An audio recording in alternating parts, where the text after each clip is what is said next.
మళ్ళీ 2019లో కరెక్ట్ గా 21 రోజుల ముందర నేను మంగళగిరి అభ్యర్థిగా మీ ముందర నుంచున్నా.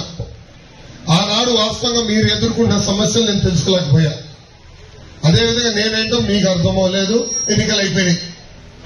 5350 ఓట్లతో నేను ఓడిపోయాను తల్లి. ఓడిపోయిన దగ్గర నుంచి నేను వదిలిపెట్టలేదు తల్లి నియోజకవర్గాన్ని.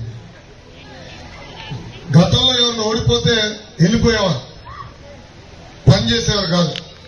అలాంటిది నేను ఓటమి చెందినా కూడా మంగళగిరిలోనే ఉన్నా.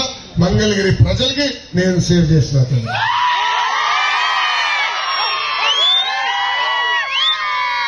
ఈ రోజు ఈ సభాముఖంగా కరకట కమలాసన్ గారికి సూటిగా ప్రశ్న వస్తుంది. కరకట కమలాసన్ తెలీదా? అరే మీకు తెలియలేదా? ఒక్క చెప్పండి. అరే నువ్వు ఆగబ్బా, పెద్దమ్మకి తెలియదంట చెప్పని. అమ్మా బాలబాబు గారు తెలుసు కదా, పవన్ అన్న తెలుసు కదా, వాళ్ళిద్దరు కదా అద్భుతం నటుడు ఉన్నాడు. అతని పేరు కరకట కమలాసన్. మన నియోజకవర్గం శాసనసభ్యుడు ఆల రామకృష్ణారెడ్డి గారు. ఆయన ఎంత అద్భుతంగా నటిస్తాడంటే 6 నెలల క్రితం నేను రాజీనామా చేస్తున్నా, ముఖ్యమంత్రి గారు అనేక హామీలు ఇచ్చారు నియోజకవర్గానికి, ఏ ఒక్క హామీ నిలబెట్టుకోలేదని చెప్పినాడు. ఆనాడు ఆయనే చెప్పారు నన్ను మంత్రి చేస్తానని చేయలేదన్నాడు. నియోజకవర్గానికి 2000 కోట్ల రూపాయలు ప్రతి సంవత్సరం ఖర్చు పెట్టి అభివృద్ధి చేస్తానని ముఖ్యమంత్రి గారు చేయలేదన్నారు. ప్రజలు అనేక ఇబ్బందులు ఎదుర్కొంటున్నారు, బాధల్లో ఉన్నారు, వాళ్ళ సమస్యలు నేను పరిష్కరించలేకపోతున్నారని ఇంకా వద్దు నాకు రాజకీయాలని రాజీనామా చేసి షర్మిలా గారి ఎన్నికల పరిగెత్తుకుంటూ వెళ్ళాను.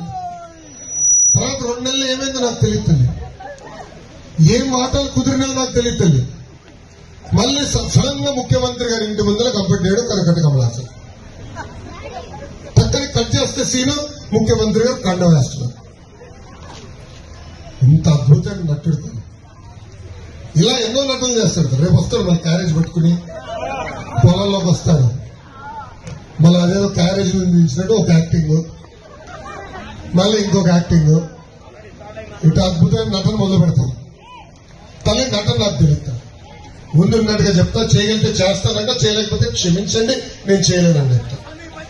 అమ్మా నేను ఓడిపోయిన తర్వాత కూడా కేఆర్ కొండూరుకి ఆరోగ్య రథాలు పంపించాను. మీకు ఉచితంగా అనారోగ్యంతో ఇబ్బంది పడుతుంటే, ఊర్లో ఎవరైనా అనారోగ్యంతో ఇబ్బంది పడుతుంటే వాళ్ళకి ఉచితంగా మందు బిల్లు మనం అందించాం. నిరుపేద కుటుంబాన్ని ఆదుకునే దానికి, స్వయం ఉపాధి కల్పించడానికి ట్రైనింగ్ ఇచ్చి కుట్టు మెషిన్ కూడా అందజేశాం. నిరుపేద కుటుంబాలకి తోపుడు బండ్లు అందజేశాం. నాకు తెలిసినంత వరకు దాదాపు 70 కుటుంబాల్ని ప్రతిపక్షంలో ఉంటూ ఆరోగ్య రథం కాకుండా ఆదుకుంటాం జరుగుతుంది. అదే గాని మీరు నన్ను ఆశీర్వదించి దీవించి భారీ మెజార్టీతో శాసనసభ పంపిస్తే నియోజకవర్గం రూపురేఖలు మార్చే